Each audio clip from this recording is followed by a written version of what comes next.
흑역사를 통해서 일하시는 하나님이라는 제목으로 우리 하나님의 말씀을 함께 상고하겠습니다. 사도 바울은 성경에서 굉장히 어떤 독보적인 그리고 우리 특별히 기독교 개신교에서 특별한 그런 존재, 지위, 그런 역할을 감당한 그런 분입니다. 이 사도 바울이 성경에서 자신을 이렇게 다른 사람들에게 소개하는 장면들이 몇몇 기록되어 있는데요.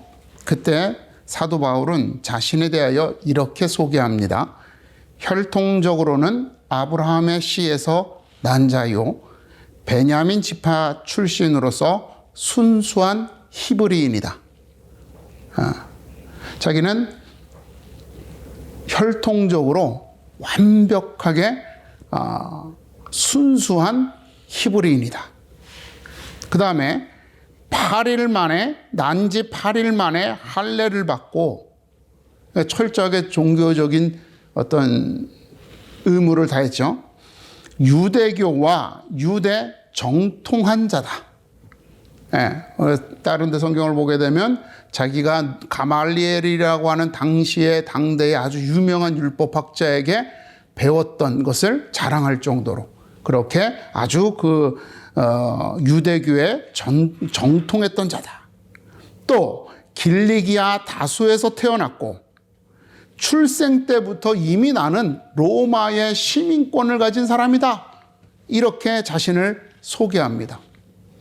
자, 이렇게 우리가 누군가에 대해서 자신을 소개하는 것은 내가 어떤 사람인지, 나라는 사람의 정체성, 내가 어떤 인생을 살았고, 내가 어떤 존재이고, 내가 어떤 지위를 가지고 있고, 내가 어떤 생각을 가지고 있는지를 다른 사람들에게 자세하게는 아니겠지만 그래도 객관적이고 그리고 간단 명료하게 알려줄 수 있는 그런 방법 중에 하나인 거죠.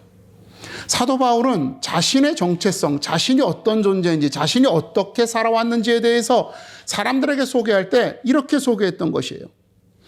아브라함의 씨에서 나타난 순수한 히브리인이고 유대교의 전통에 열심히 했던 사람이고 태어날 때부터 아주 정말 로마의 시민권을 가진 그런 부유하고 유복한 집안의 출신의 사람이라는 겁니다. 그런데 이렇게 그가 곳곳에서 자신을 소개하지만 빌립보서 3장 8절에 보게 되면 사도 바울은 이렇게 말합니다. 모든 것을 잃어버리고 배설물로 여김은, 그러니까 나의 과거의 삶, 내가 히브리인이고 유대교 전통의 열심이고 또 내가 로마의 시민권을 가지고 있고 하는 이런 모든 것들을 잃어버리고 그것들을 배설물로 여김은 그리스도를 얻고 그 안에서 발견되려 함이라 그랬어요. 나는 그것으로서 나를 정의하고 그것으로서 나의 존재를 증명하던 것은 이제 과거, 나에게 아무 의미 없는 일이고 이제는 내가 그리스도 안에서 나의 존재를 찾으려고 한다라고 이렇게 말하는 겁니다. 이제까지 자기를 정의하던 이 모든 것들은 예수 그리스도를 만나고 난 후에 쓰레기처럼 무가치하게 여기게 되었다라고 고백하는 것입니다.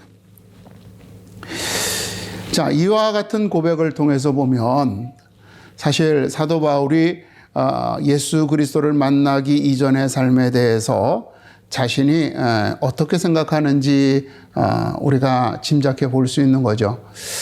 물론 이런 유대인들한테 설명할 때 유대인이고 히브리인이고 유대교에 정통하고 로마 시민권이고 이런 것들은 어쩌면 조금 자랑스러운 부분일 수도 있지만 그것 때문에 그가 했던 그리스도인으로서 부끄러운 감추고 싶은 일들도 사도 바울에게는 있었습니다.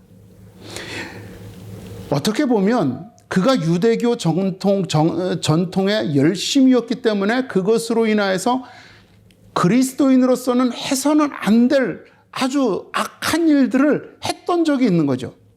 요즘 말로 하면 흑역사가 그에게도 있었다는 겁니다.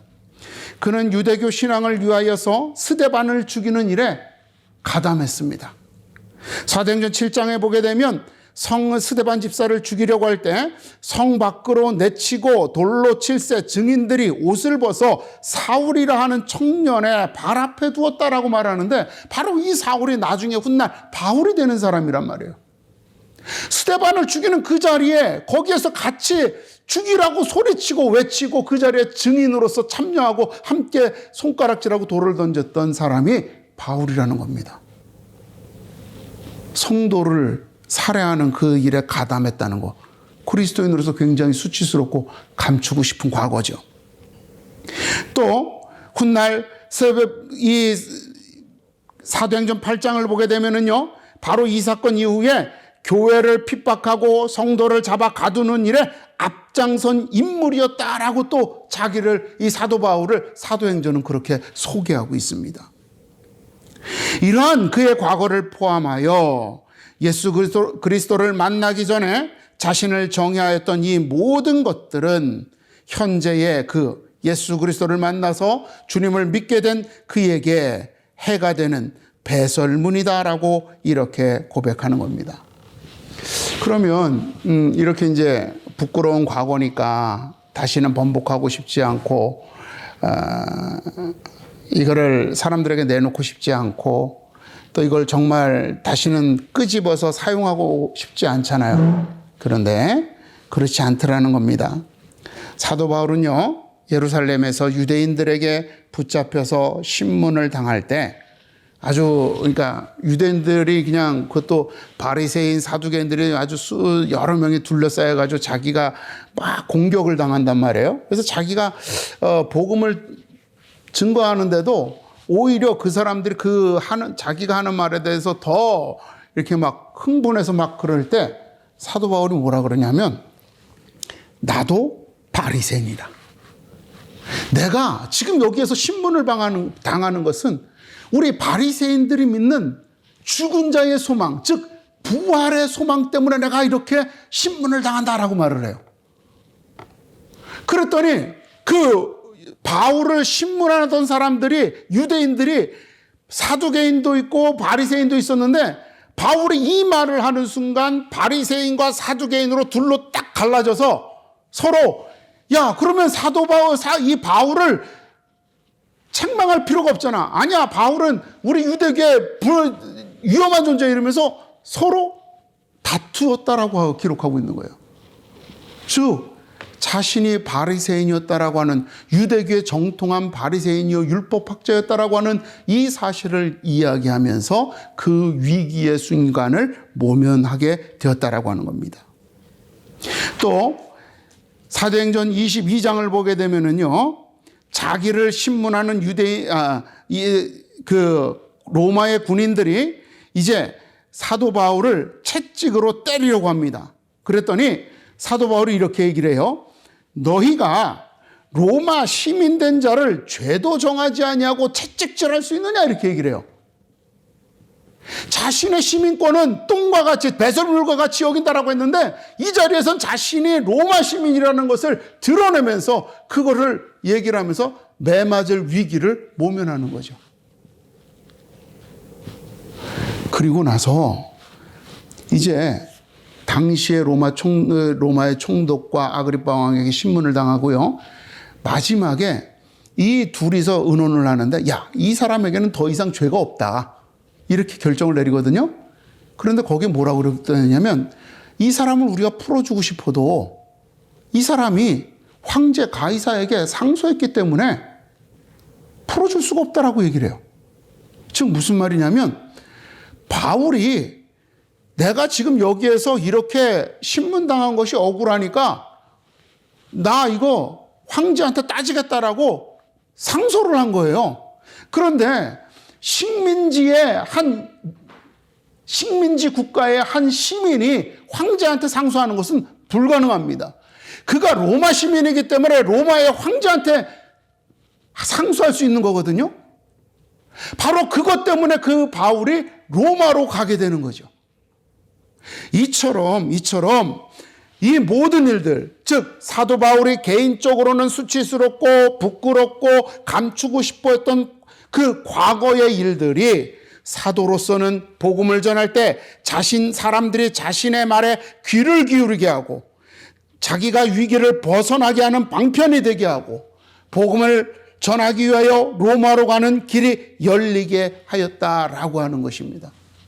여러분, 이처럼 하나님께서는 한 사람의 영광스러운 삶뿐만이 아니라 부끄럽고 수치스러운 삶까지도 주를 위하여 사용하시는 것입니다. 때때로 주로 인하여 실패하고 수치를 당하였을지라도 낙심하지 말아야 할 이유가 여기에 있는 것입니다. 하나님께서는 사도 바울이 예수를 믿기 전에 어두운 그 과거를 사용하였습니다.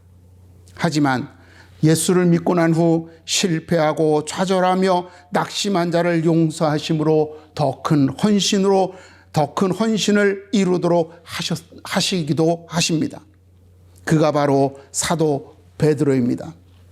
베드로는 예수님께서 잡히시던 날 밤 용맹스럽게 칼을 들고 군인들을 막았던 유일한 사람입니다. 하지만 그는 대제사장의 집 문 밖에서 가녀린 여종에게 예수님을 모른다고 부인할 정도로 비겁한 사람이었습니다. 그런 베드로에게 부활하신 주님께서 찾아오셔서 내가 나를 사랑하느냐고 물으셨습니다. 베드로는 아주 그냥 자신 있게 대답합니다. 주님, 그러하나이다. 내가 주님을 사랑하는 줄 주께서 아시나이다. 아마 이때 베드로는 자신이 주님을 부인했던 사실을 모른다라고 생각했던 것 같습니다.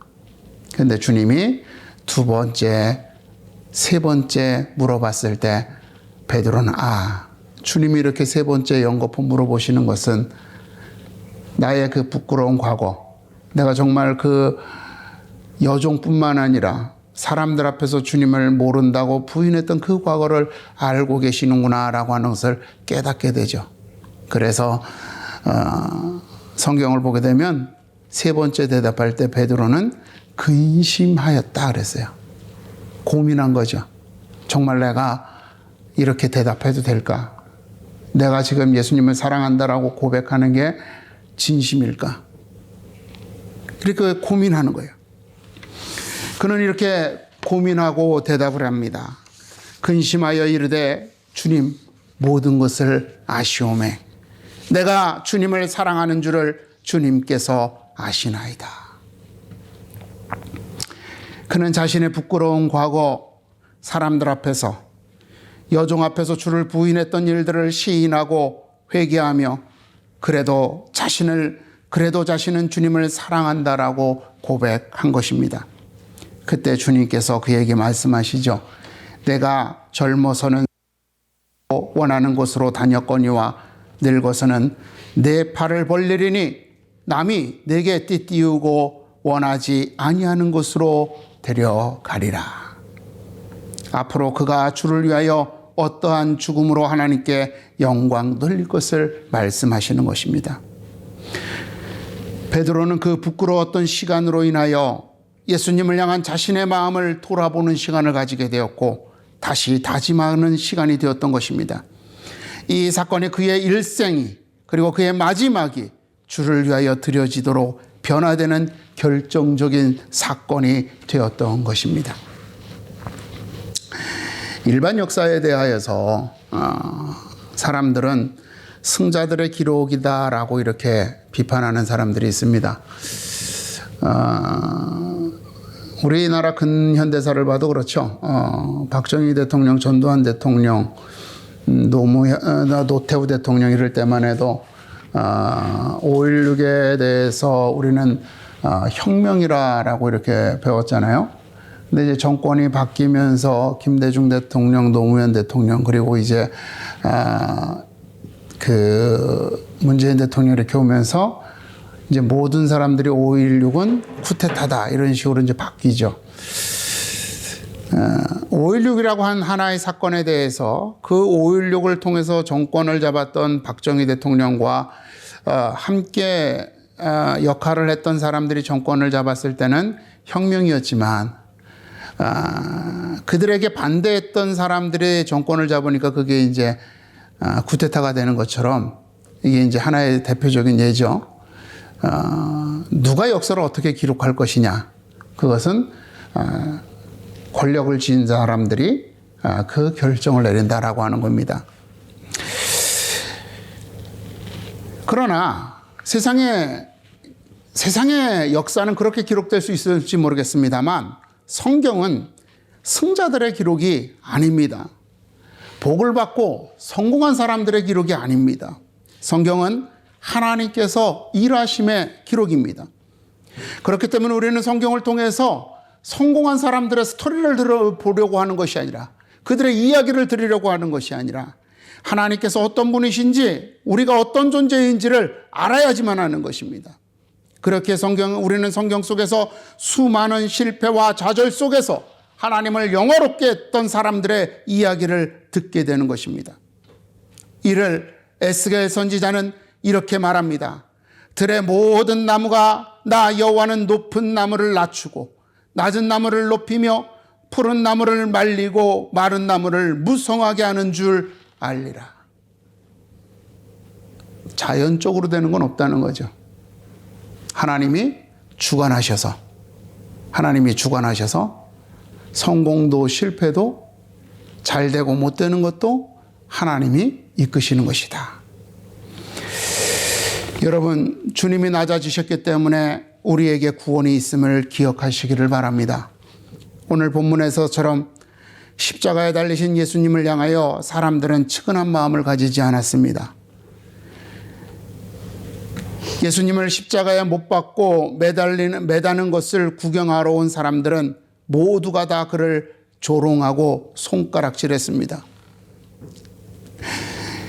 관리들도 만일 하나님이 택하신 자가 그리스도면 자신도 구원할지어다 그렇게 얘기를 했죠. 군인들도 그렇게 비방했습니다. 심지어 같이 십자가에 매달린 그 강도조차도 내가 그리스도가 아니냐, 너와 우리를 구원하라, 그렇게 조롱했어요. 얼마나 수치스럽고 부끄러웠겠습니까? 어느 누구도, 이 세상에 그 누구 어떤 사람도 자기 편이 하나도 없는 거예요. 근데 주님은 그렇게 수치를 당해야 됐고 모멸을 당해야 됐습니다. 왜? 저와 여러분의 구원을 위해서. 다시는 돌아보고 싶지 않은 그 수치와 모멸을 주님은 우리를 위하여 당하셨다는 겁니다. 그 수치와 모멸을 통해서 주님은 우리를 살리신 것입니다. 이렇게 하나님께서는 우리의 부끄러움을 영광으로, 우리의 어두웠던 과거를 주님을 위해 사용하도록 우리를 인도하시는 줄로 믿습니다. 여러분, 우리의 삶 가운데 새겨져 있는 그 하나님의 계획과 손길을 기억하십시오. 별로 그렇게 영광스럽지 않을지라도, 자랑스럽지 않을지라도 하나님은 그 가운데서 일하고 계십니다. 하나님께서 인도하고 계십니다. 이 사실을 믿고 그 과정 속에서 낙심하여 포기하지 말고 끝까지 신뢰하며 견디십시오. 그러면 바울과 같이, 베드로와 같이 영광의 주님을 만나게 될 줄로 믿습니다. 그 자리에 주님이 저와 여러분을 인도하실 줄로 믿습니다. 기도하겠습니다.